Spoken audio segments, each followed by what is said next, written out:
Le banquier est un animal aigri, mesquin, agressif et laid.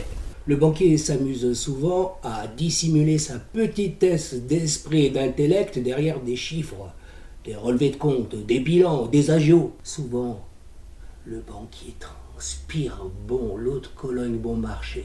Quand mon paierait, j'en boirais pas. Vêtu de sombres costumes grisouillants en promotion, tout fripé, le banquier guette. Croupi au creux du fossé de son petit guichet blindé, la victime qu'il pourra ponctionner jusqu'à la moelle de ses petites incisives jaunies et carriées.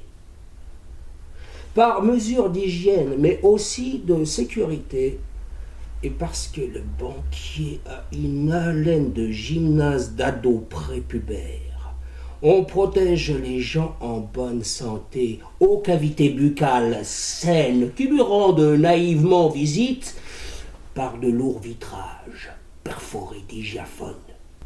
Car le banquier est également un animal dangereux. Obsédé par les noisettes de ses contemporains, il fera tout ce qui est dans son petit et mesquin pouvoir pour ruiner la vie de ceux qui n'en ont pas et grignoter celle de ceux qui en ont peu. Le banquier est un animal prédateur et cruel. Tout petit déjà, quand il jouait au vendeur et à la vendeuse au marché noir, tandis que nous dévêtissions au débeauté pour jouer au docteur, impatient, mais pas Mengele. Lui trichait pour mieux voler. En manque d'amour.